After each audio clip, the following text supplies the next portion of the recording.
Hello everyone, good morning po. It's really an honor for me to be part of this health presentation. So as Mom Edel told that ako po isang registered nurse for working for almost 20 years sa abroad. Grabe po, no? Pero dahil po ayaw ko nilang kahirapan. But I joined the lifestyle April 28, 2021. I have 4 kids and kasalukuyan po akong lumalaban or sabihin na ho natin 2 years back po I know this business or I know this product dahil po sa health issue ko po. I had a cancer thyroid po dito sa leeg ko and hindi na rin ako nagtaka bakit ako nagkaroon nito. It's because my parents po, both of them died with cancer. Si Papa po, lymphoma, si Mama po, breast cancer po. Pero both of them, they don't believe in this kind of food supplements.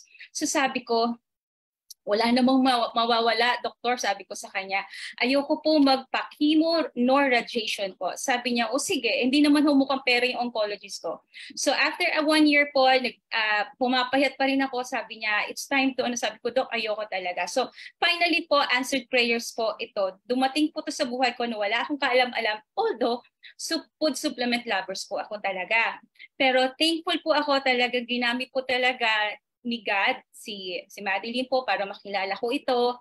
Hanggang so nag-gain po ako ng weight. Imagine po from 36 kilos naging 50 kilos na po ako. And I took Intra po 1 bottle once a day for 90 days. Sabi money back guaranteed. So lalo ako natuwa, ay babalik ko. Pero konsensya ko na kung di man bumalik. Pero thank God po, naka-recover ako. Ang maganda pa ho noon is yung Nutria po na nakakatulong sa akin, 21 capsule, I'm taking it once a day. At ang gusto ko lang po talaga is maka-recover po dito sa thyroid cancer. Imagine po, ayan po. Yan po yung organ na tinanggal sa akin na multiple nodules na po, hindi na mabilang. Pero ang kinatutuwa ko po, na-address po yung ibang health challenges ko. Especially may asthma. 2 weeks old pa daw ako, sabi ni Ina, na meron na po ako nito.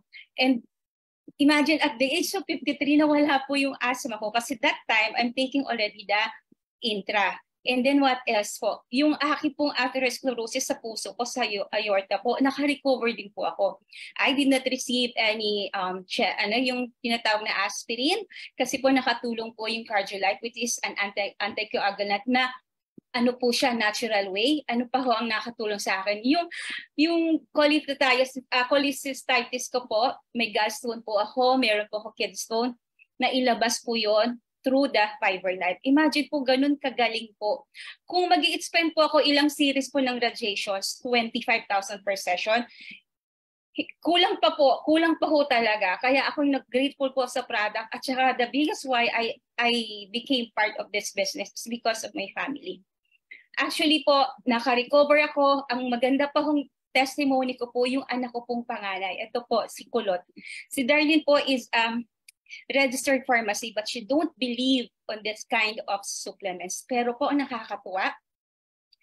Kasi po meron siyang grand mal seizure. She got this one when she was 6 years old na kung saan po nagkaroon pong blood clots. Pero po na-develop yun. Nakita namin yung blood clots at the age of 19. Grabe, ilang years po bago po namin nalaman. Ang masakit noon ay 6 na taon po siyang lumalaban sa seizure. Intermittently po yun.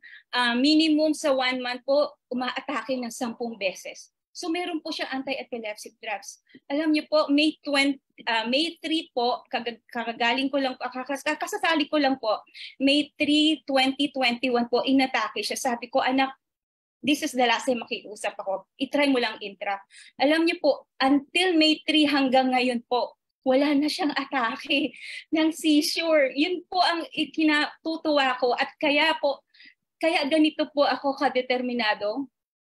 Seryosohin po, i-share po itong food supplement na 4 lang. Kasi po, nangyari sa amin lahat eh.